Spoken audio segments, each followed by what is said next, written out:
Hey, mate, how's it going? Can you hear me? I can hear you. Yeah, can you hear me? Okay, good stuff. Yeah, man. Yeah. I can hear you good. How I are you? like that. I'm good. I'm good, man. I saw photos from your bike ride. I thought, man, I can't do that. Summertime bike rides, man, during the day, I'd have a heat stroke, man. I And took I it's took a lot of water with me. yeah, Yeah, good, good. I And had to. oh, I can't. I just can't. I can't do that. I took enough water and I made sure that I'm not out for more than an hour and 15 minutes, maximum an hour and a half, maximum.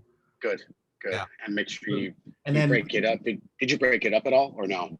yeah, I mean I kind of did. I rode sort of in the shades as much as I can. And Good. then um, when I got to my halfway point, I stopped in the shades, drank some water, and then I made my way back. Yeah, otherwise it would be chaos. It's really good way for me to like break a sweat very Right. quickly in a very short period of time. Mhm. And then after that, when I get home, I'm so fatigued, and then I can just Oh relax. yeah. Oh Yeah, sure. yeah.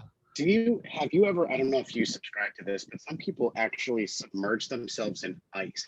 Have you heard of that? I Like an have, ice bath? I have. I don't know how your body could possibly handle that. I think it would be so jarring, You know what I've you done know. before? This is What's years that? ago. I visited my friend in Sweden, in Stockholm, and one of my friend's dad has this beautiful house. Now, in winter, it was the first time I experienced Swedish winter. It was minus 28 degrees Celsius. So Okay. most Okay. houses have their own like saunas. Oh, did And you do that? Did so, you do what I think you're gonna about to tell me? yes, Did I you do did. that? Yes. We went in sweating, and then we go outside and we go and run in the snow and rub snow around us and then come back in again. Yeah. Yep. That shocks You the could, system and it gets your heart going. To be honest with you, I didn't do it because I thought it was I didn't have any medical knowledge of how safe or unsafe it was. So I was young and it was a yeah, cool idea that my friends were doing, and so I did it. sure. Um, Right. I don't, I probably wouldn't do it again now, but I've seen athletes, especially big athletes, they go and they submerge themselves in ice baths Right. and stuff to Right.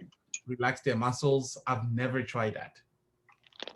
But I Yeah. think with the I'm Daegu, I would give it a yeah, go. maybe. Yeah. Yeah. I think it gets hot enough here.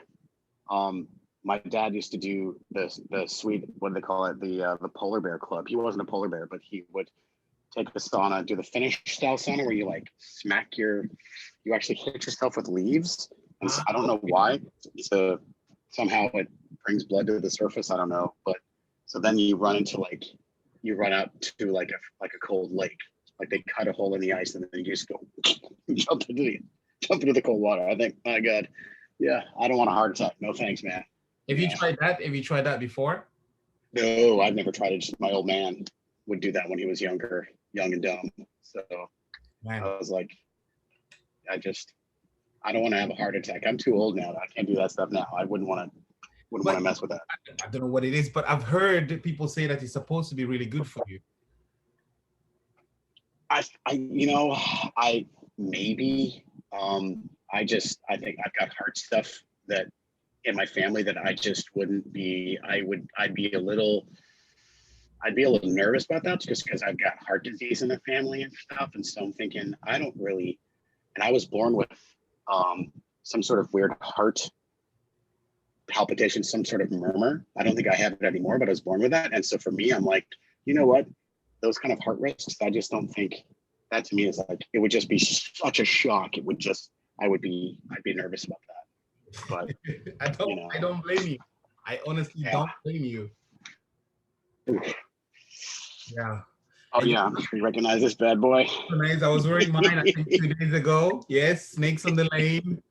Uh, And such great memories. Such great memories. I think that's one of my only t-shirts that I like to wear when I'm at home because it's so big, Right. baggy, and I love the material on it. It's pretty cool. Yeah, the material is great, and it's great. It's a perfect summer shirt because all the sweat just rubs right off. Just And it rolls right dries off. very quickly too. It dries really, really fast. All right. Yeah, indeed. You're right. You're right. You're right. Yeah. So, what do you want to talk about first today? Of about test projects versus marketing, like branding, logos. Is there anything that you wanted to talk about first? Okay, so test project, marketing, branding, Right. logo stuff. Okay, so I suppose I should catch you up to what's been happening. So Okay. Okay. I had a meeting with a graphic designer, Oh, somebody cool. here, Gavin, and I pitched him the idea, and he's actually working on a logo right now. Wow. Bravo, man. Already. And Awesome. That's we had a fantastic. meeting about a month ago, maybe a month and a half ago. Okay. So Okay. he was one of the first people that reached out to me and said, "Hey, if you need any help." And suddenly I decided to think, "Whoa, he used to do graphic design, Wow. and I thought, you know what, this is also a really, really cool way for him to produce something. If when something comes out, um, Yeah.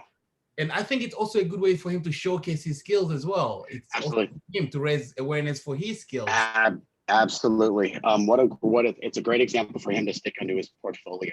I think that's one of the advantages. I know people don't like to work for free, but if you're going to work with a designer, you tell them, hey, I will, this is a chance for you to like showcase your work, and of course, Yeah, you can put your design at the bottom, put your logo, whatever you want to do below it. But man, absolutely. that's awesome. That's So awesome. 100%. So we were supposed to have a little meeting on Sunday to see how things were going, and Right. he's still working on some stuff. And today he actually sent me some kind of unfinished sample. So what I wanted to do, I wanted to have a quick catch up meeting with him. Ooh. He can just Okay. talk to me and show me what he's got going. Cool. And Cool. we're still gonna have them hopefully in the next few days Okay. because he's still working. And then once he feels comfortable that he can show what's going on, Okay. because what he's Right. doing actually, he's designing not just one, he's designing like 3 or 4 different logos. Awesome. And then we can have a conversation about the different designs, and maybe we're gonna Ooh. looking at whether we can incorporate, if we like one design but there is something in another design that's pretty cool, Mm, whether we can actually integrate the two together or some parts of one into the second one. I don't know, but that's great. I That's was great. pleasantly surprised with what he came up with. Okay. Very cool. Very Yeah, cool. I'm looking forward to seeing that. Yeah. I yeah, just think we want to get something in that, on the Dunia Visions page on the LinkedIn, yeah, yes, yeah, you definitely want to get that logo up there as quickly as possible. yeah. It's very nice to Um, actually, like, talk to him about the process. I think this is one of the things that kind of documenting the process of going through with him and what he's okay. created and stuff. So I really want to have a quick sit down with him and see if we can actually get some ideas on the board. Sure. It's pretty cool. That's the Awesome. logo aspect of it, and I'm really Wow. hoping we're gonna get that sorted out pretty soon. Right. And then on the other hand, I've started messaging people and inviting them on, and a few have said yes. So I actually have Okay. a few already completed videos that I want to kind of start uploading, um, Okay. which is really cool. I was Okay. a little bit slow because I wasn't entirely sure exactly how to go about it. One of the things that I really want to do as well is I can't wait for everything to be perfect in order for me Right. to to to get it going, right? Because maybe Mhm. it will never be to that level of satisfaction that I think in my head that is perfect. But what I don't want Right. to do is I don't want to delay things any longer. So I will Sure. put stuff on, and then when new stuff comes in, when the Hmm. logo comes in, and then we can start incorporating all the little things, and then just keep that YouTube channel fed. Right. And then what's going to be Right. happening, and that's going to be, I think, the more we have going, the better. Right. The other thing that I also did over the weekend is I subscribed to this. It's called Blue Blur, Blue Blur, something like that. Hold on a second. I'll give you the actual name. So it's actually a really good. They're a company that will. Yeah, it's called Blueberry Podcasting. So it's Blue BLU, Ah, and then it's BRRY. So basically, okay. people can, if you subscribe to them for a fee, they Hmm. will create they will set up your podcast for you, Ah, and the okay. podcast will now will appear on all the platforms. Good. Stitcher, Apple, all those All those podcasting. 8 Okay. platforms that are kind of very prominent. As soon Okay. as you subscribe, they will put your stuff there, and then you have to just upload your content, and then Right. they will make sure everything is taken care of. And Okay. also, Okay. according to what the information says, they can also create a basic WordPress website Okay.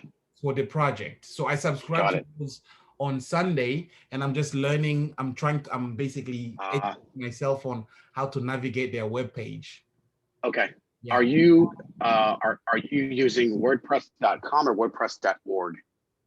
I'm not There's using, a big difference. I haven't used any WordPress or anything. Okay. I'm really Okay. hoping that either they can create one for us, Right. Okay. and then it'll be much easier that we can just monitor it and maybe put Yeah. content on the Yeah. You website. just add. Yeah. Let them handle the back end, and then you just upload the content. I think that's a really good way to go about doing it. I've been running my website on WordPress for about 3 years. No, 5 years now, and there's a steep learning curve, and so yeah, it's hard. Yeah. If I didn't have to control all the front end, if I didn't have to run all the back end stuff, I'd be a lot happier. But it's a lot of maintenance, and if you only have to worry about content and not about design features and templates and things like that, it's such a headache. And I should have just had somebody build it from the start, because I decided to build it myself. I used a like a template type thing, and then it just ate up so much time. I think I Yeah. should have just said, you know what, here you go, here's $200, just build my site for me. That's what I should have done. I also looked into that. I found this page called Fiverr.com. Mm, okay. You have to be very careful with them, because a lot of times those are designers and workers, that are in my opinion underpaid. Fiverr takes a lot of that money. So a lot of these guys are doing like 20 or 30 jobs a day just to keep up. And it's, in my opinion, it's better to find somebody that you actually know that does that service. That way they actually benefit from it. Because I find Fiverr and what's the other one? Fiverr's one, and there's another one where they just like people just bid for jobs, right? And then they just undercut themselves. And the problem there is that like you're paying them to do this job for you, but they're doing it even though it's low. So there's no real passion in what they're doing. So when you find somebody who's like, okay, here's what I want, and then you give them the price that they actually want, then you're going to get a much better product, in my opinion. I've dealt with people from Fiverr on a couple things. In fact, they did my logo, and it's okay, but I'm not super happy with it. So if I can actually find a designer, I will actually say, here's what I would like, and then, do my logo again. So that's just the caveat with Upwork is the other one. Upwork and Fiverr is just that they are often underpaid, and they take on a bunch of different tasks. And I don't like the companies. I have nothing against the people that work for them, but I just don't like their model of like, let's squeeze as much out of these guys as possible and take as much money out of their income as we can. Yeah. So that's just the only thing to think about. One of the things that I really think will be very cool when we get to that point, and this also goes with regard to like building a proper website for Dunia Visions. Right. It'll be at least in my mind, I'm playing it in my mind. Once we Hmm. build a certain level of community on the social platforms, we can then post it on there to find someone within the community who is a skilled person in this thing, and then see whether they'll be able to help, whether with the building of the website. But for now, just to be able to actually Sure. just get Sure. going, Yeah. I think these guys will be able to do hopefully a really good job of just getting the Hmm. podcast out there, right? Sure. Everything that's Sure. been recorded, it also comes in two forms. It comes in the video format. It also comes in the audio format. Which So I is don't great. really have to do too much, Hmm. um, except maybe, just getting it out there. One Right. thing I will have to definitely think about is maybe do like an intro music or something like that, and all Sure. the things that I'm not particularly very skilled at that I'm learning as I go along. Yeah. Um, Sure. but right now, I just want to get the content out. Yeah. Yeah. Yeah. Yeah. Yeah. What is the name of the podcast? I haven't even. I find it on Apple's podcasts or not? Your It's podcast. so we haven't uploaded anything, Ah. Okay. right? Okay. But everything Right. that we're doing right now will be uploaded on there. So Okay. what at least what's going on in my head right now is that everything that has been uploaded on the YouTube site, Hmm. I will strip the audio out of it as part I of the. see. So we will have the first few, maybe the first few episodes will be about the process that we've gone through. Right. This will be part of it as well, um, and then we will then put in, like, episode one, and then the people that we speak to, and basically start building content from there on. But Right.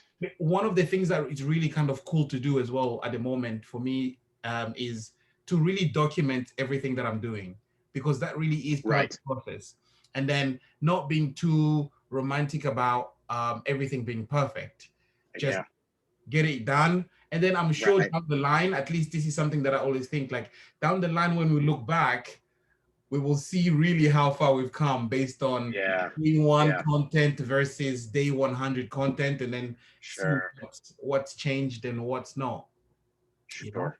So yeah, just creation of content. I think that's going to be the big thing. Um, Okay. the other thing that I wanted to mention as well was, so the strategy would be, as we are uploading content on the website, the YouTube channel. Right. So finding ways to clip some bits and bobs of the in the videos. Uh-huh. So for example, Excerpts. yes, a little Okay. bit. I don't know Okay. how do you call them, like clips? Sure. Or excerpts, like little small bits and bobs, like you said, out of the Yeah. video. Highlights, I suppose. Yes. So, like, for Okay. example, if I'm talking to person X and something really cool, they're sharing is something Right. really particular, it could be Right. a 2-minute segment, Okay. clipping that. Yeah. Then that goes into because you can't upload a full video on LinkedIn, for example, or Right. Instagram, but the little Gotcha. cliplets are really good. And these are the little cliplets that I can run ads, Uh, I can run gotcha. adverts on these things on the Okay. platforms, whether it be Facebook, Okay. Instagram, or LinkedIn. I can run these Okay. little cliplets on there. Yeah. Right. Okay. Okay. Now I see. Okay. And that's Content what first and raise then clipping awareness. some of the Yes, raise awareness of the. clipping the best parts. Yes. Okay. I see. I So see. I full see. content is going to be, and then the other side to it, and I don't know how much you know about this. Maybe your copywriting skills will probably kick in into this, but every content that we produce, there Mhm. is also the third tier to it, which is the written form of it. Right. Sure. And then the written form, Sure. it will allow us, once we get the written form out, it will allow us to Right. take quotes from the Sure. written form and also Yeah. publish the written form as part of a blog, Okay. because Okay. the way people consume information is in three ways: they read, Right. they listen, or they Right. watch. So Right. actually, by creating this kind of content in this way, we're Three tackling streams. the three streams of, Mm, and we have to feed all of these simultaneously you're right. You're all absolutely right. the time. And yeah, so Okay. that's what I'm thinking. It's a lot of See, work, and so I think yeah, a lot of hands are going to be needed. I yeah. certainly cannot do it by myself. I know that there are programs that you can use that will actually not what is it? Not dictate dictaphone like a dictaphone would Subscribe. do. Like, What is it? yeah, yeah, that's exactly yes, exactly. So you can like I was working on a project a couple months ago, and there was an interview between I think interview the person interviewing and the interviewee, and the entire conversation I had access to the conversation was 25 minutes or so, and then I also had access to the actual transcription of their Mm. conversation, which was like okay, which was so much easier for me to just go just read right through it and then pull content out of that as opposed to like listening and then typing stuff. So for me, I love listening to music and I enjoyed that a lot more. But when Mm. I'm trying to learn something, I don't I don't get it. I have to read it. So that's just how I take it in. Yeah, Um, but there are programs I can find out. Like we could take a podcast, stick it in there, and then it'll populate itself. Of course, there'll be minor errors and things like that, naturally, yes. ums and ers and maybe mispronunciations or words that it doesn't recognize, but 99% of it will actually be good content with very little editing necessary. So that's something that will ease that, that stream at least it'll be easier to Yeah. produce material in that vein, in that stream. And I think one of the goals as well is that especially for the algorithms on all these social media platform, the key LinkedIn, man. Wow. the key is, especially LinkedIn, Yeah. the reach right now is so high. And so Mhm. the key is to be able to post on LinkedIn at least 4 times a day on different Wow. content. So that means that Okay. it's, when I think about it, I'm like, oh wow, it's gonna. When I think about posting 4 times a day on LinkedIn, for example, it means that Exhausting. a content that took an hour to record, right? Yeah. Within the same content, you could find two. I'm sure there will be more. The content that I've created so far, there will Right. be way too more little clips to be made. Quite a lot. Right. Oh Quite a yeah, lot. yeah, yeah. That's good. Sure. But then choosing one or two of those clips and to put them up on LinkedIn, even if you're not Yeah. running ads, but just keeping it fresh and Mhm. keeping it posted. I And then of course, see. I don't. written forms as well. You know, Right. So I think having a variety of content that you put out, you can mix it up. You can put out one at a time or whatnot. Doesn't 4 times, but 4 times a day. I don't know.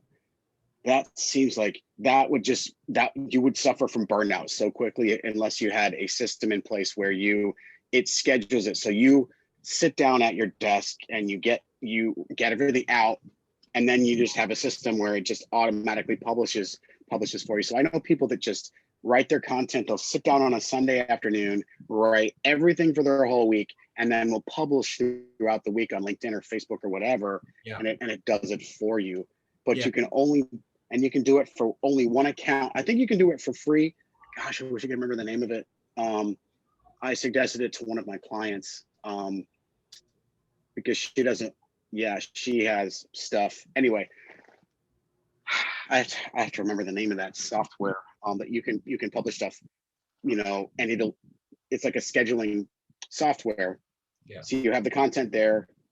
Here's the date, here's the time, and then you set it up in blocks. And then for that whole week, it's automatic setup, like like an automatic email setup where you want to send an email to somebody, but it's 2 o'clock in the morning, so you're gonna wait till 8 o'clock their time to actually have it sent. Yeah, for them to get the that, email. that'll be cool. So the first, I Because think that's everything labor is, intensive.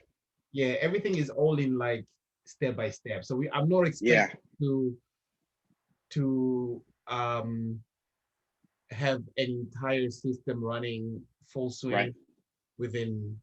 It's not gonna sure, happen like that. So for right, I think the biggest focus right now is to create the content. Right. to have the podcast running, to have the YouTube channel done. And then as we're doing that, I think, you know, we will try to start the clipping and the running of the, that's gonna come. It's gonna come. Yeah. And of course, we're Sure. not gonna start with 4 a day. We will probably start with, you know, as many as we can, whenever we can. Right. I'm also doing this purely in my spare time. All of it is basically Yeah. in my spare time. So It's getting the same for me. Once our semester starts, it'll be just whenever, you know. yeah.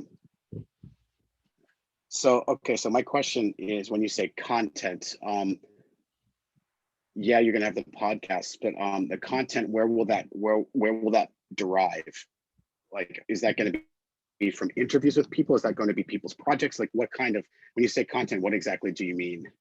Like, what do you want to put out Content there? is whenever I talk to different people about whatever Okay. projects that they are doing or they've done.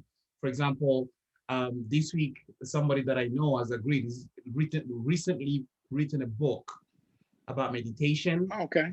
And so we're going to Okay. have a conversation this Friday morning. So that's going to be basically on the podcast. Awesome. Okay. So that's what I mean by content creation. Content creation, Gotcha. putting in the time to get the recordings and the people and Okay.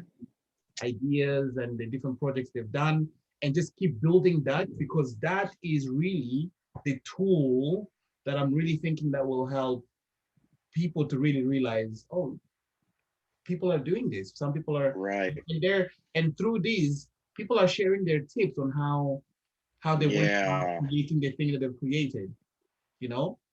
And so Okay. the So it would be the biggest member driven content, right? So basically participant driven content. yeah, Okay. yeah. Okay. And hopefully that inspires other people to join the community. Not just join the community, but let's say, for Yeah. example, you are someone who has wanted to write your own book for a really long time. Right. You don't really know anybody that has written, at least an ordinary person around you that has written a book. Right. And so actually listening to someone who has recently gone through it, the whole process, and has published, you might Hmm. find some solace in learning what went great for them, what challenges they had, and Yeah. all the nitty-bitty grits that you might, you could find that to be Right. helpful as you're about to start your own journey. Right. Totally. Okay. So technically, Okay. what we're doing is, at least the three pillars that I'm thinking about are, Right. inspiring someone, Right. is in this case, someone is trying to create their own idea, Hmm. educating someone. So Right. educating someone who is trying to, that they don't know where to start, they don't know, Right. how to go about it. So this is a great way they can learn from this, the content. And so educating and learning, that's the two things that are kind of Right. on the same coin, the two sides of the same coin. And then Right. inspiring. What we're doing is really going to be educational. And Right. a lot of people, I'm learning so much from this as well. So that's the education for myself. And I'm Sure. hoping that other people will also be able to learn from this. Yeah. Um, and then hopefully this being a project in itself, I'm also putting myself in the in the in the circle of people who are trying to start a project. Cold feet, Right. doubts, Sure. all the full range. Right. Yeah, Imposter syndrome. all kinds, all Yeah. kinds. Almost like Fear. yesterday Fear, man. I was like, oh, how do I? And suddenly there was just too much going on in my head, and I had to detach myself for a moment and, Right. hey, just exercise, row, do something. And Right. then during this, I kind of felt like, wait, what am I doing? Right. Go back to the basics. You wanted to um, sign up for this thing. You wanted to do this and you wanted to do that. Just do that for today, and then don't Mm. judge yourself for not Right. doing a long list of things. Just get the things that you think you can get done today done. So one of the things Right. that I'm struggling to do, and I'm doing it diligently, is asking people to be on the podcast. Okay. That's been a bit of a hard punch because um, I don't I know some people will say yes, some people will say no. That's completely out of my Hmm. control. But the fact that I'm asking, interestingly, the people that I've asked, 98% have said yes. Okay. So the result has been overwhelmingly positive. Okay. So I have no reason to, I have no reason to fear this process. I just Right. keep on asking, and I keep on seeing people that are doing cool things, and I keep on asking, and they keep Sure. saying yes. You know the worst thing that anyone could ever say to you if you ask them a question, right? What's the worst thing they could say? Is a no. No. Yeah. And then that's it. And then you get over it, and then you move on to the next person. So It's I not got a couple. personal either. It's not personal. If they say no, they could be saying no for a variety of reasons. Maybe they Oh don't feel yeah. comfortable on Yeah, camera. yeah, yeah. Maybe they don't feel they want to share, whatever they may be, whatever Sure. circumstances. It's not Sure. personal to Dunia Visions and myself. Right. So I have to keep telling myself that. Right. So I've got two things I want to add to that. So when you talk about asking people to be on the podcast, how are you asking them? Are you asking them through email? Are you just like chatting them up when you, I mean, I'm guessing it's more online. You don't really see as many people. And if you are sending them emails, do you have like a pitch that you're using? No, Have you I got don't. like a templated pitch? Because I can definitely help you in that department, because there's some language that you could use that makes people feel more. It's a little, sometimes they call it some bit sneaky. There's some words that you can use that can like get people to, convince people to do stuff for you. So for example, you Okay. can ask someone to do something. Would you be willing? Would you be willing will get a much higher rate than saying can you or would you. You say would you be willing, right? So when you use that language, you will get a much higher return. So I'm gonna just share with you really quickly like an email pitch that I sent to clients. Um, so what happens is that what I'll do is I will send a client to I will send a pitch to a client, and then if I see that they have opened up, Hmm. if they've opened up the email, what I'll do is I'll send them a reminder, right? So what I'll do is I'll tell them something like, let me see if I can find one. Okay, so I'll say, hi again, so-and-so. I sent you an email on this day, and I totally get that you've got a lot on your plate. Would you be willing to get back to me with a number 1, 2, or 3 that best describes your response? Number 1, please leave me alone. 2, too busy, email me in a month. 3, I'll write back next week. I also wanted to share a very short, fun video about this. Have a great week. Thank you. And then your salutation. You So have a proper pitch going. So what you do is you make it so that they have to answer you. Whether they're like, oh gosh, oh, oh God, maybe you sent an email to someone and they opened it and then they didn't get back to you, right? But you saw that they opened it a bunch, like, oh, they just never got around to it. What you do is you send them a reminder like 2 or 3 days after that saying, hey, I get that you're busy. I see you. You don't tell them that you saw that they opened up their emails. You don't tell them that. But I get that you're busy. Just hit me back with a 1, 2, or 3. I'm too busy. Leave me the hell alone. 2, get in touch with me next month. Or 3, I will send you an email response next week. So you give them choices, make it easy. So you want to make it as easy as possible for people that you're asking for favors from. And then would you be willing at the end of that? And then they're gonna 9 times out of 10, they're gonna write you back and they'll give a response, but chances are they'll give you a response that's more positive than negative. It doesn't Yeah. work every time, but it definitely, that language, would you be willing, is very persuasive. You You would know, never think of it. I like that. I like that a lot.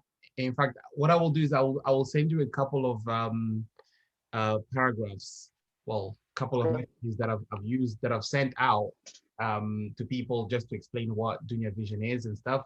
And Okay. then maybe you can I'd be more than happy I'll be more than happy to work my magic and send you something back. The thing is, you want to keep it short, right? yeah. You want to keep it short, not too long. And then bullets if you can. Bullets are like your bread and butter. You Yeah. need the bullets because it's people read like I told you in the F-shaped pattern, right? They'll read the first top, even if you're their best friend. I don't care who you are. People read in an F-shaped pattern. They just do that. It's just habit. After reading email after email after email after email, Mm. people just scan, whether they want to or not, they just do it. So you make it as easy for them, make it as easy on their eyes as possible. And then they're more likely to be like, oh, look, they've already given me the answers right here. I just press 1, 2, or 3. Hey, Tobe, thanks for writing me 1. Thanks again, and then your answer. So do you think those strategies work the same when you're, because I haven't actually sent out any emails. I'm Okay. focusing on, the way my mind works is that, okay, where is the attention? Where are people's most paying attention on? And it's on social media. So Right. the people that I've reached out to have been through Facebook, I Instagram, see. and Okay. LinkedIn, and then these very same things. And the responses are actually overwhelming. And Okay. so my question is that would the same pitch style message work on social Social media? media. Yeah, okay. It's So not a it's not couple. very formal. It's basically No. a text. It's basically a text to someone. Right. Yeah. I mean, you could really shorten. You can still pitch. Especially to people that you like. If you're asking someone that you don't know, you're Mm, definitely going to want to keep it, make it a little bit more formal. And I feel weird about when I reach out to people in LinkedIn. I'm usually like, hi, I really like this about your article. I do a little bit of research. And then what I do is after we've connected, say like, hey, I'm doing this. Would you be interested in doing this? After we've already connected and after I've showed that I've already done a little bit of research on their end, right? So you're looking at this person, he or she or they are in charge of this company. mm. You read something about them, maybe you find something that you have in common with them. Hi, I'm the CEO of Dunia Visions. I loved your article about this. That's Um, you so know, funny. or I'm the chief marketing officer, or whatever you want to say. But you want to keep it much, much more condensed. Yeah. I find email, I generally get people always get back to me with email. I have a very good open rate. Like you have a good, what's really important also with emails that you have like a very good subject line. Just for me, I feel more comfortable with emails. You get a little bit more space, Mm. not like a tweet. Yeah, just I've had more success with emails. I don't like to pitch on Facebook. Facebook for me is more like fun. Same with Instagram. So I haven't tried to monetize through either of those channels. LinkedIn's a little different. Sorry, Incredible. go ahead. Oh, I know. The I know. reach is incredible. Yeah. So Oh, I know. I I did know. a little tester. I did a little tester of just like, hey, this is, I think it was on Facebook. Hey, this is Dunia Vision. This is what we're trying to do, blah, blah, blah. And then I ran Right. a quick ad on just to test things out, right? Sure. The reach, it reached, I don't know, I'll have to double check, but the last time I checked, which was about 3 days ago, over 1,400 people. Okay. Okay. Um, and then Yeah, that's the engagement was over 800 people. I don't know what it wow. Okay. mean, like, so like That's likes or comments, right? Isn't engagement or I don't I'm not sure how they measure. I don't know how they measure engagement. I don't know if it's how much attention somebody spent when they opened up the thing and they looked at it, and Uh I don't know whether that's how they, I don't know if that's how they measure engagement. I don't know yeah. exactly, but it meant that it's it's reaching, the reach is far greater Yeah. on social media because Right. everyone is on there. So there's a lot of attention. Right. The same goes for Instagram. Yes. And actually, the algorithm, Right. as far as I can understand it, is that the more you post, the further you reach. So even if you're running an Mm, organization and you're posting once a week, you're yeah. actually doing yourself a disservice because, You're right. You're right. Yeah, I know that. I know that for sure. which is why I Yeah. said I want to reach a level in the future at some point, where we will Mhm. be able to at least post 4 times a day on some of these Right. platforms just to get that organic reach Right. as far as we can. Right. Okay.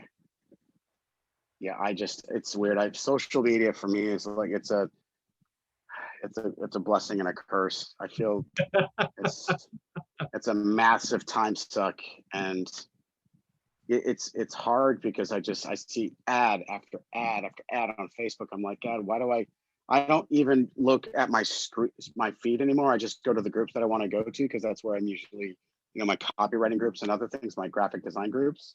And just because there's so many ads on the homepage, I am bombarded with like post ad, and it's just overwhelming, and I just can't handle it. Instagram, I look on my phone. I never look on my computer. And if I'm on my phone, I try not to do Facebook on my phone. I don't even have the application on my phone, but social media is like, I realize it's important, but I don't, yeah. It's just where LinkedIn's different. Yeah. I suppose, like, it's a necessary evil, I suppose, if you want to reach people, you have to reach them where they're paying attention. You're right. And You're right. I'm not particularly it doesn't really impact me in that way. I don't overthink the platform. It's just okay. what the platform is. So yeah, I know if I'm looking for really big engagement, I know that LinkedIn at the moment, it's really, really good because of the algorithm of people liking and sharing and whatnot. Yeah. Right. Like I have my sister on LinkedIn, right? Anything that she clicks like on, I can see it. Okay. So an example would be if we post something on Dunia Visions and then I click like from my own personal account. Right. I bet anyone in my network will also be able to see that I liked this thing. Okay. That's the reach is much better on there. See. Right? Okay.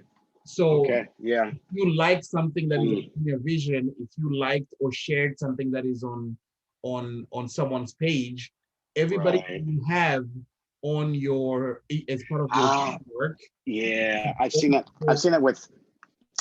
I got it. So other people if you like, I've seen it with, like, if you comment or if you post or if you comment on somebody else's post, you can see everybody else. You'll get another notification from like people that post on that same. That. Okay. So like I know that. So I think part of it is just when I was paying attention, I was like, why am I seeing that my sister liked this thing about Vodacom? Right. Why am I seeing this? But right. I think the reason why I'm seeing it is because she's in my network. So it's informing me that she's interested in this and she liked this. And so it's not. So I started thinking maybe the reverse is possible. If she liked something that I was posting, it meant that it was reaching a lot more people, even the people in her network. Okay. Even though they don't know me, right? Part of my network, they reach great. So now you can imagine if you post 3-4 times a day, whether you're posting a video, what do you call it, a picture, with something on there or something like that, or an audio or something like that that you're posting, and you get the reach is much greater. That's what I've noticed. I know for a fact that if you're gonna go with a website, it's really good if you're gonna post content up there. Like if you're gonna post like how do I say this? You get more reach if you like write an article, or if you're gonna write content, you like, let's say like from the interview and you post material from there, you post within LinkedIn. You don't post on somewhere else and then post it there, because they penalize you if you, like, let's say you wrote a Medium article and you stick it up there, I don't get any engagement. But if I write something on LinkedIn and then next thing you know, I have like 700 views in an hour.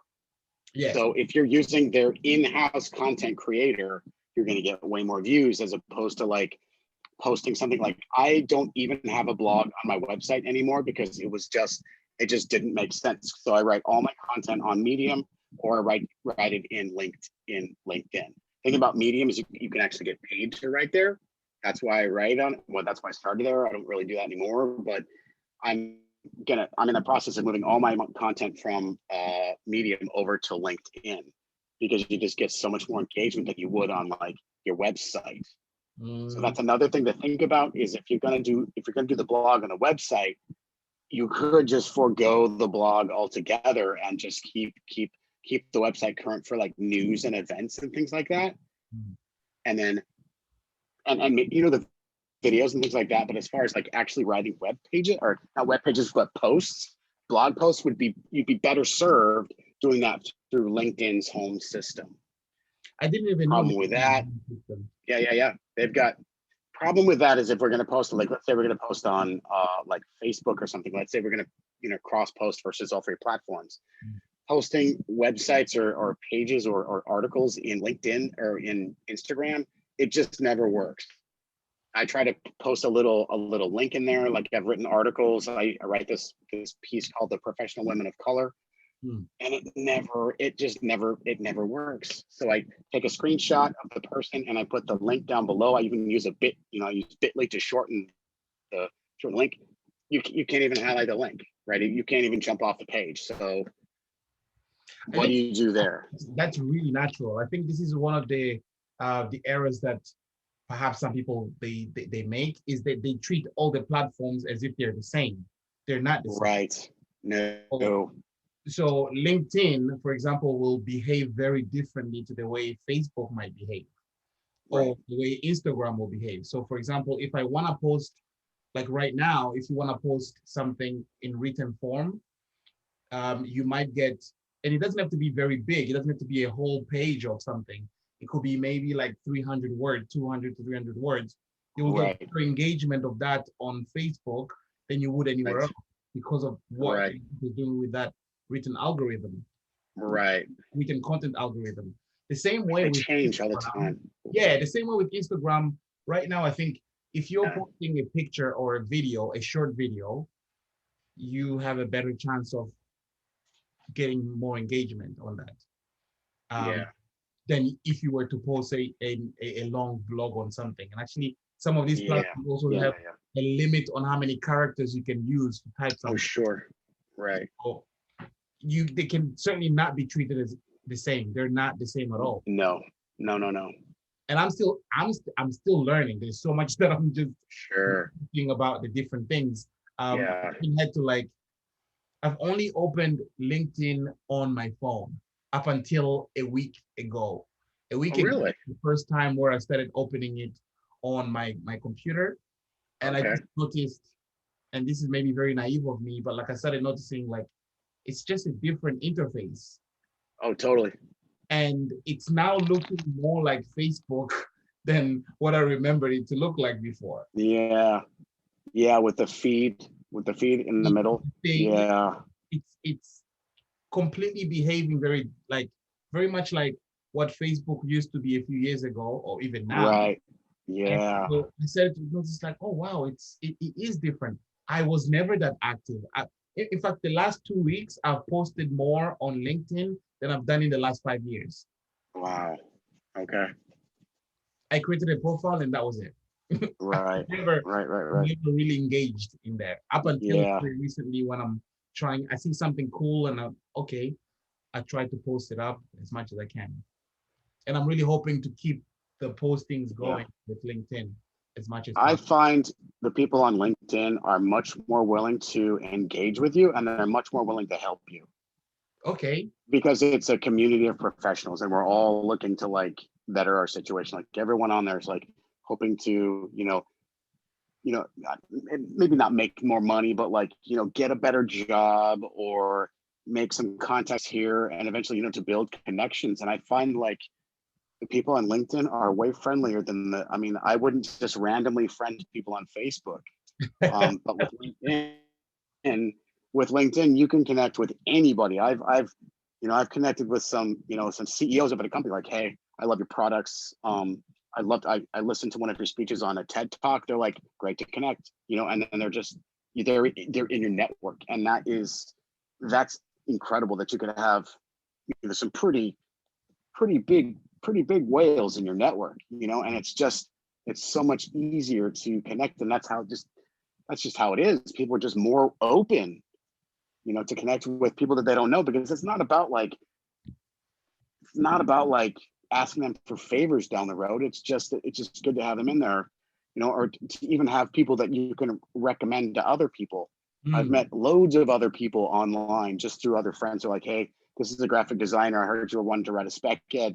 Why don't you talk to this person? And then we connect and we end up working together. And that's just there's a lot of really cool opportunities in LinkedIn that you would never get in Facebook or Instagram. There you go. There you go. It's behaving differently for sure. Totally. Let me ask you this about the test project. What do you have in mind about the test project? I was thinking about working with someone who had either a problem or an idea and see what it might leak, what it might lead into. Say, for example, someone that we both mutually know that has an idea for a project, but isn't quite sure where to start. Maybe we can think of it as kind of like a catalyst, like a test project for the Dunia Visions. And I'm just trying to think of people that we know that we might know in common, even someone that we even know just a little bit. If there's anybody that you've got in your mind, like at the, on top of mind, as far as someone who you think has a good idea, but maybe you're not quite sure to do with it, but maybe we can maybe help them problem solve and then think about how we might approach future projects. That's kind of what I was thinking. This is kind of brainstorming at like 5 o'clock this morning. So do you have anybody in mind? No, not at all. Because I think what you're suggesting, which is really it's a great idea. It's a great idea. I haven't really thought about Dunia Visions in that respect, because in my head, when I first thought about it, it was more like I'm trying to bring together project-driven, project-minded people who are doing really incredible things, and then here they are. Here's how they managed to do it, and then there are people there who are trying to do similar things. They will be able to learn and educate themselves from the people that are doing it. Right? Okay. From the where you perhaps have, where you look like, okay, now here's the person who is trying to create their own project, but they're struggling, or they're not. They're struggling to figure out where to start, and they might have a couple of problems here and there, and then maybe the Visions will be able to step in and say, hey, here's what you can do, and here's this, and here's that, providing them with some solutions for lead them. They have. So, or lead them to the person who might have an answer to that problem, right? So one of the other pillars of inviting a variety of different people in my head is creating a community of people who now have a skill set or different skill sets, and then hopefully we start to interact with one another. Or you know what I mean? Like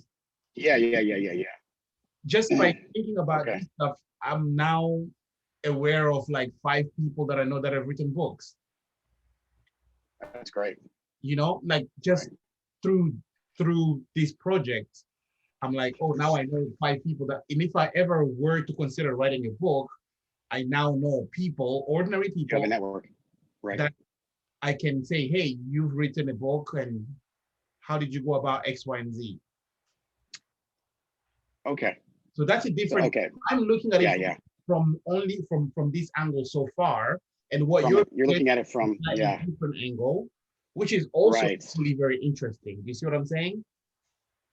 So from your perspective, maybe we could create a Facebook group where you start to get people, these experts, if you will, get them into the group, and then open up the group to our networks and say like, hey, here is our mission statement. If you'd like to help, if you'd like to join our community of project-minded individuals, if you like to problem solve, if you invite them to like and join our community. You get, the however many people that you have in your network already. Like you said, the 5 people that have written books. You've got the person who who did your first podcast with you. You've done one, is that Yes. correct? Yep. Okay. So you've got whatever, 6, 7, 8 people. Put us in that Facebook group together, create that Dunia Visions Facebook community group, like a community page, get that up, okay? Get your initial founding members in there, and then we can start, you know, very, very slowly putting out some sort of communication like, this is Dunia Visions, welcome to our project. And we advertise in all 3, you know, join our Facebook group, join us on LinkedIn. You can have LinkedIn groups, but people will never use it. I'm in a bunch of LinkedIn groups, but I never use them. LinkedIn groups, just people don't use them. Anyway, I found Facebook groups are much better for like engagement, whereas LinkedIn is better for like individual posting and blog engagement, stuff like that. But maybe starting a Facebook group might be something that you could do to like get the ball rolling as far as getting people on board, and then maybe see if anything organic happens from that. Just an idea. Yeah. I'm trying to think of like, so from your perspective, you were saying that you were building this with the idea that like these these people who are experts or whatever in their field would be able to help other people, right? Or be able to provide guidance for people that are looking to do the same things. Whereas I'm looking at from the perspective of a person who's kind of looking for guidance, right? The guiders and the guidees, if you will. I Guides. I don't think there is anything like so yes, you're correct. In my head, there was this thing where, okay, we need to get a lot of people on and build content and then actually give. We want to raise awareness of what they're doing. Right. Before we can start asking them to become okay. Before they become members. Okay. To become mentors, and you know, I think the fact that people have come forward to even have to talk to us about what their projects are, that's a huge give on their part. Okay. I get it. That's a I get it. Part. And okay. And the idea at least is that, you know, obviously when you reach a lot more people who are coming on and willing to actually share their stories and share their things, even within that community, they can also help each other. Right. Do you know what I mean? Let's say, for example, you talk to someone who, I want to use a very, very real example. I'm trying to talk to this person who is currently investing in properties.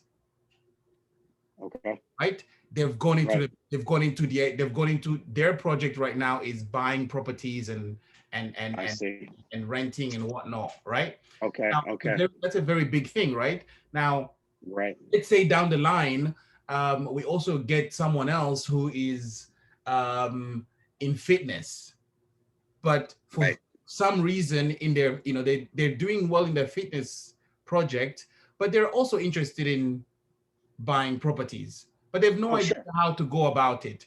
But these people can now one day, hopefully, and that's what I'm thinking about. The whole idea of the community is, got it. People are doing a variety of different things, but it doesn't necessarily mean that at some point they're not going to be able to intermingle and link and sure. one another. But it has to be organic as well. Yes. Right? Okay. I think part of it is asking people to come on and to share their intellect and to share their process, share their stories. That's a huge ask. And then on top of right. You're absolutely. I have this person who has a problem. Would you be able to mentor them throughout? Okay. I get it. I totally get it. Yep. Yeah. Absolutely. Yeah. Okay. Yeah. Okay. But what I like about the idea though is what I like about it is this idea that you're opening, at least you've opened my eyes to it. You've opening my eyes to this idea of Dunia Visions being a platform where someone can come if they need the help and they don't know Right. how to go about it. And then Right.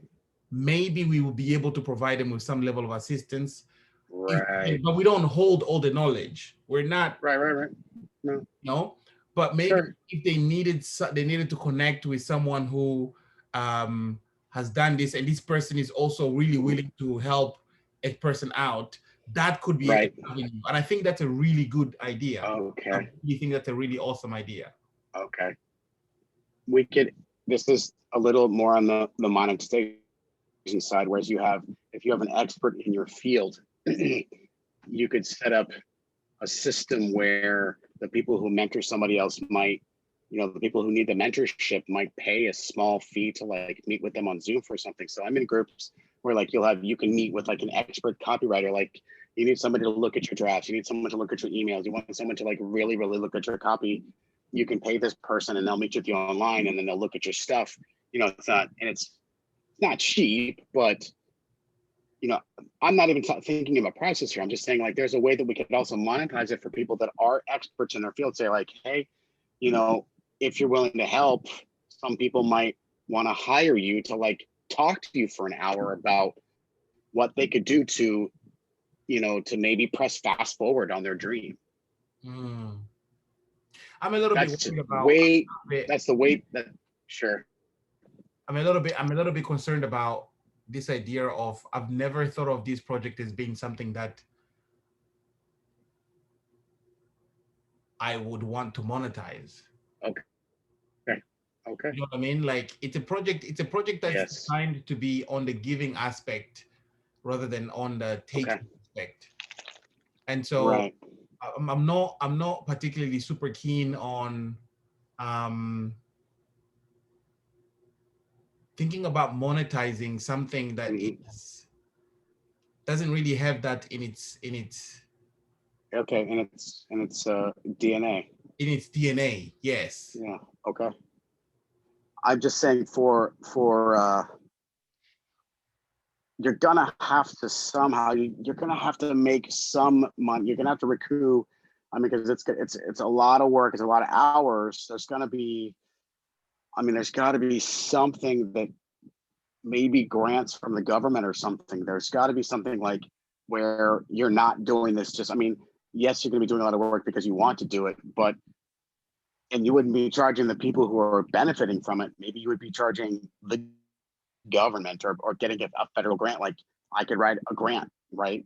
Like a grant request, send it to the British government, send it to the American, government and ask for like a grant for like a startup grant, So you're talking which is about turning this into an NGO, some kind of, or a not charity of some kind. and like a nonprofit. I mean, you don't want to. Okay, so you build up this you build up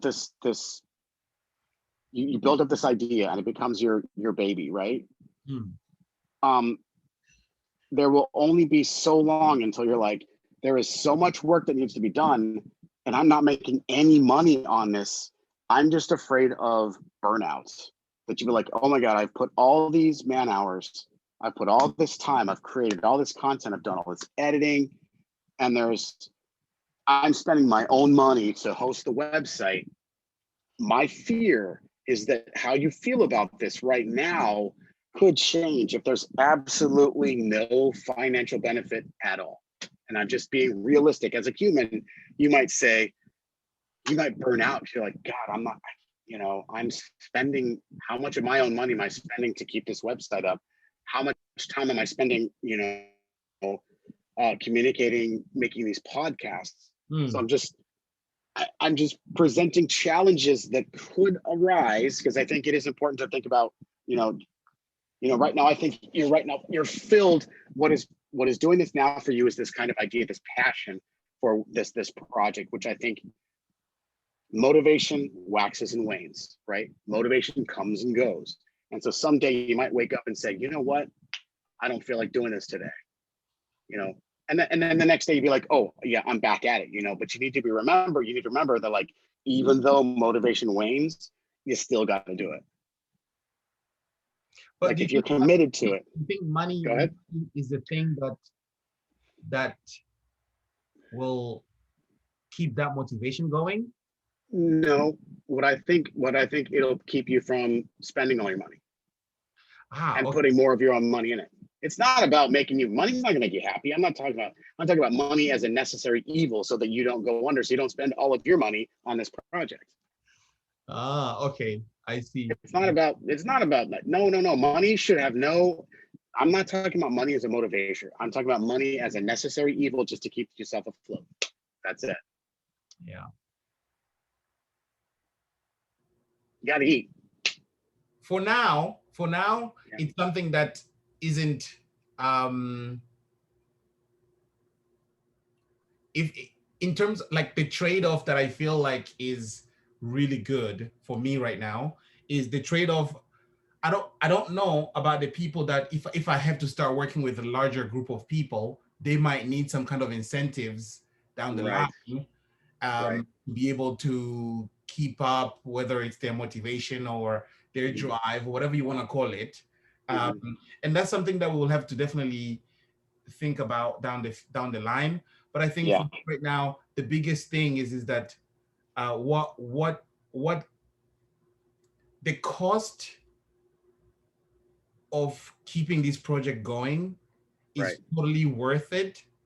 Okay. Like so worth it because the return that I'm getting from knowledge and engaging with Sure. people from different backgrounds and Sure. being able to learn from their journeys and like who's to say what you know when you're learning that kind of information you can then use that information to go and actually do something else that Sure. you really want to do, right? Right. Because you've learned the knowledge on how you Yes. do it, right? Right. And I would Sure. much Sure. rather Sure. take that, the Right. knowledge and the skills and the information, and then go and do something with it, Sure. than having to monetize, whether it's Right. the audience or the people that are actually providing. Yeah. I think that's where I think um, the trade-off comes, Okay. right? The money Yeah. that the money Right. that the money that I'm spending right now Mm-hmm. doesn't even what's the word doesn't even match up to the emotional and the Benefit. value that this is bringing, not just to Okay. myself, but hopefully to a lot more people Right. out there. Like there is I no balance. There Sure. is no like it's not even it's not it doesn't come close. Okay. Two things, two caveats here. Number one, how long will this be true? Right? How long will this be true? Be like, okay, I'm putting in X amount of hours every week.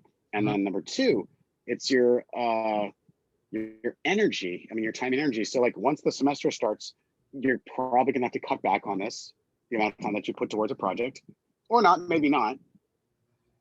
And then as you said, with the skills that you gain and the knowledge that you gain from this, Mm. and you can go off and use those skills to do something else, that will require another commitment of time that you may not have because of A, your school, and B, this project. So you have to remember that you have to, but don't forget you got dogs, you got a wife, right? So you got to remember you have to.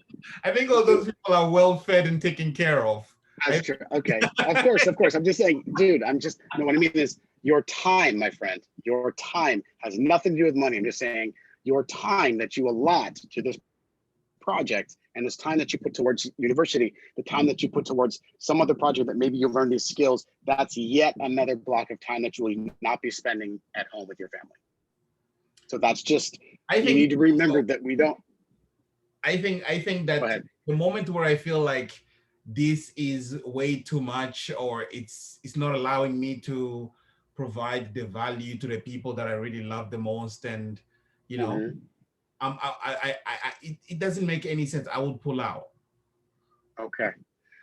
right? So So that's not that's my fear is that if that happens, then what about the void? That's the problem, is that like maybe you've created this great culture and this great system, and then if you pull out, and then what happens? What if it falls apart? I mean, that's the thing, is that like you're going to make this commitment to something, and then you just want to make sure you keep that commitment, but that you also don't overstep that commitment either. That you keep it to a certain number of, I don't know, maybe you allot a certain number of hours just to make sure that you have enough time for other things. You still got, you know, you got a lot of people are busy, man. You know. I know. So Yeah. right now I'm committing to Dunia Visions. I'm giving Dunia Vision what I can give it. Sure. And anybody that actually wants to be part of Dunia Vision, I will always ask them to give what they can give, not necessarily go above and beyond what they cannot. Do you know what I mean? So absolutely. When things go, I'm the devil in this. Like when things get extremely busy and I'm not able to put in the whatever time that I'm putting in, I can adjust. I think that's part of life. I think that's part of running any project, because you still have a life. I still have my job, and I still have other things that I do and stuff like that. Right. And I'm willing to adjust if and when things need to be adjusted. And so in that same token, I don't always think about, at least this is how my mind works. I don't think about, oh, what if everything falls apart and it all breaks down? I think about from the other side of like, what if this turns out to be one of the greatest things that I've ever done? Right. Like that's a good mindset. That is way, way more exciting to me to think about it in that perspective than it is to think about the downfall of everything collapsing and whatnot. Right. Okay. If things collapse, this is not going to be the first time that I've done something that didn't work out. Like I've failed in many other things that I've tried before in my life.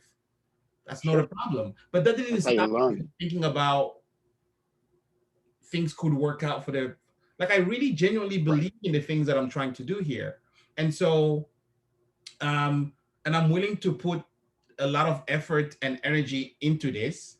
And it's not about how much money I can make out of this. Sure. Because I've actually, in my mind, I've actually told myself that I'm making enough money to keep doing what I'm doing, but what I want to give is my time. Right? I want to give my time into something that's gonna go beyond just myself and my needs. Right. And I'm actually okay with that. But it's the same thing. The way I look at it, the same thing is like if you do volunteer work, right? Right. If you volunteer work, most people will do volunteer work, and then at some point, I don't really need to volunteer work anymore, and they will adjust, right? And some people will continue. Just people are different. But like, I don't treat this I don't treat this any differently. In fact, I look at it as if like this is a very nice project that I think will bring a lot of value. It'll bring a lot of learning, and it might inspire a few others. And I'm already feeling inspired by it. I cannot quantify that in money. Money terms. Good. That's what I want to hear. Just I'll give you an example. Just looking at the logos that Gavin has managed to create, just a little bit of that. Like I felt emotional. I'm like, oh my God, this is quite nice. Like I didn't expect this. This is quite something. And part of the thing, another thing that's really quite interesting is that I don't have to have all the answers.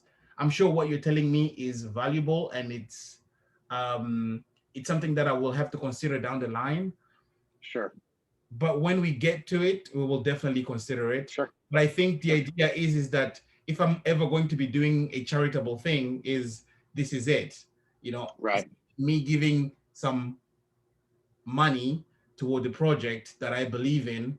Well, this is the project that I believe in, and I'm willing to pay certain costs. Obviously, I can never pay more than what I can afford to pay, but I'm willing to pay certain costs to make sure that this vision, this project, is lifted and it continues to provide money. Good. And then we will adjust to it when we get there if we need to. Okay. But I don't want to think of it as something that I want to monetize. Good. Okay. All right, good to know. Well, with the DNA of the vision, at least. Right. Well, I mean, not to monetize it, just keep in mind that we can we can, if you want to, further down the road, if you want to, we can begin writing grants. We can ask for just, just money for upkeep of the website. I mean, you Oh, can yes, ask for I agree. small. I agree for sure. Yes, I'm absolutely on board with that. I think that's especially if I don't know much about how projects can become um, what is it, Nonprofits. non-profit. Yeah, Right.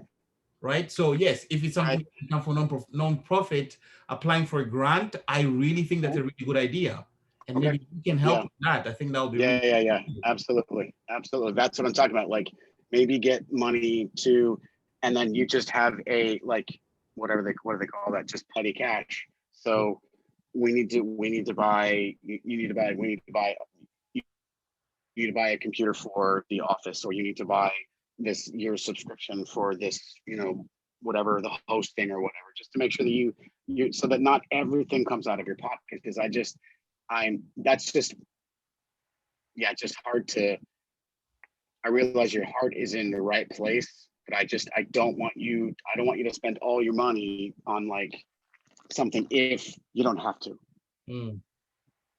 because you don't have to. At least you won't have to. Maybe now, but later on, maybe it becomes bigger. And then because when you start getting more and more people, like with more cogs, with more people comes a greater network, comes a greater expense of upkeep. So that is something to consider when I mean, if you've got, let's say, 1,000 members, it might be time to be like, okay, I can't manage all this by myself. I will have to pay a virtual assistant to maybe do this for me. Because things can get to that point where you get so busy with your project that you're like, I can't do all this stuff. You'll have to hire a virtual assistant. You don't want to pay a virtual assistant with your own money when you can get the government to do it for you. Is there something that you can help with?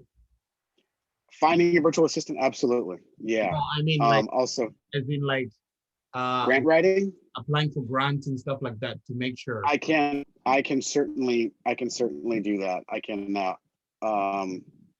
I'd have to work on my chops a little bit, but I can definitely So I what can are definitely the do that. requirements? Do we have to register Dunia Visions as a non-for-profit? Yes. As a depends on where you want it. If it's in Great Britain, I would have to do a little bit more research. If it's in the state, it'd be under as a 402C or a type B company. I have to do a little bit more research on it just to get it correct. I know a lot of people that have written grants, and I have a lot of contacts in that. So I think even my sister's written grants before. So I have a good network of people that can tell me exactly where I need to go. That's if we establish it in the United States. I don't know if you want to do that. Great Britain might be easier. I imagine they probably, I don't know who would have more money for nonprofits, but of course, I don't know. I mean, I'll have to do a little digging, but maybe that's yeah, we something. could. Maybe that's something that because you're making a very valid point in terms of like, because I think my and maybe this is where I misunderstood you a little bit when you say monetizing it, right? I think my association with monetizing something, it meant asking Profit. people for, yeah. Bill for money. No, this is asking, Her Majesty for money, not, you know. So this is, and I think this is where it didn't sit well, but I understand where you're coming from now. Yes, I understand where you're coming from. Did you ever see that? There was a really funny, reminds me of John Lennon when he was with the Beatles, and he said, "And for those of you in the back who cannot clap, you can just rattle your jewelry." He said that, and the Queen was there. I could not believe that he said that. Like, oh my God! For those of you in the back who can't clap, you can just rattle your jewelry. Oh my God! Yeah, I think it's a good idea. It's a good idea to have. Yeah. That means that you'll be looking into making it a non-for-profit, and then which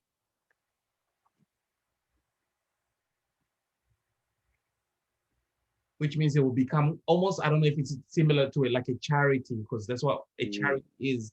and you get a charity number and Right. the dress, you have like you've got all the things done, Right. and you apply for grants, you can. Right. So applying for grants would be different from, say, like a charity, because if we're a charity, that means we would be asking for donations from people. So hopefully with a nonprofit, like I would feel a little odd asking for people to donate. I mean, I do this for, like, I write the letters for Young Nam to ask people for money and things like that. But I know that for them, it's no sweat. It's like they pop in 20, 30, 40,001 and it's easy peasy, right? But when you're asking members of your community to, like, So for comfortable. donations, Yeah. I would feel more comfortable asking some some stiff in London for money than I would asking someone who might not have as much money as might not even have enough money for a lot of things, and to ask them to donate money. I would feel much better asking some government stiff as opposed to a person. Yeah. Fair point. Yeah. Fair point. In that case, then maybe you can spearhead that idea if you like. Okay. Yeah. I'll get on that. I'll And then take a look at. and Yeah. then we can look into, because yes, we are speaking the same language now in terms of what I just didn't like the word monetize. Yeah. I've seen from businesses Sure. and other places, it's a really kind Right. of not quite the It's word a I would use. dirty word. Yeah, it's a sleazy. It is a little sleazy, right? Because it implies It's headache. salesy. Yeah, it's very Yeah. salesy, and it's not really part in Salesy. spirit with what we're trying Right. to do here. So, Okay. but the idea of actually, yes, if you're going to grow, if you're going to, we will. Costs will go up. There's just no two ways about it. Costs will go up. The more members you have, the more expensive it's going to be to keep the ship afloat. So, Yeah. Okay. So that's my homework. Okay. Cool. Yeah. And then of course the project test. If you know someone that is willing to be part of your project tests, the project test idea, Yeah. I don't know. Okay. Let it go. Okay. What's the big loss? Yeah. Exactly. But perhaps you would have to also document it as well. Yeah. Yeah. I need to kind of scope it out, because I need to see. I'm trying to think of what the scope would be for a test project. Okay. Break it up into little pieces. I think what I'm gonna do first is I'm gonna get to work on the 401k, or not the 401k, the nonprofit idea, and see which country it's more feasible. There might be limitations because neither of us is based in our home country, so that could be an issue that I haven't thought of before, that I just thought of now, that like opening up a nonprofit. I mean, even the South Korean government might be able to give us something, but I know that they don't. I don't know how much taxpayer money is there for that. I mean, especially for foreigners, I don't know. But I will compare the three. I'll take a look at all three and see if it's possible. I'll ask Simi to help me with, opening up a nonprofit here, see what it takes. I also have a contact who is in charge of another nonprofit, so I'll ask them. She lives here, so I'll ask her, and maybe she can give me some advice. Okay. Good stuff. Yeah. Anything you want to add, buddy? No, not at all. We're making strides, okay. One step at a time. Rome was not built in a day, so. Nope. Yeah. One step on. Yes. In front of the other. Yeah, there you go. One step together. Yeah. Slowly. Exactly. We'll see where we go. Exactly. The one thing that I always remember is that this is somebody's advice. They said to me, starting something like this, where you start and where you think you're going might not end up exactly where you think you were going. Oh, right. Yeah. Totally. I agree. I'm keeping that in mind, because I think there is so much potential for growth that Sure. I can't be thinking only about the one. Like if I'm getting ideas coming in from different angles, these are just ideas that are potential for different things happening, and that's just Sure. both. Yeah. Yeah. So we'll see. We'll see. Okay. Thank you for Yeah. taking the time out to chat to me, man. I know Absolutely. you just Absolutely. arrived to Daegu today, so you must be tired.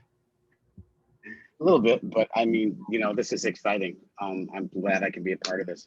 I'm looking forward to making a difference. Like doing something real. Let's do it. Yeah, definitely. All right, Tobe. Have a good night, mon ami. Good night. All right, take care, bud. We'll Bye. talk soon. Thank you. Bye. You're welcome. Bye.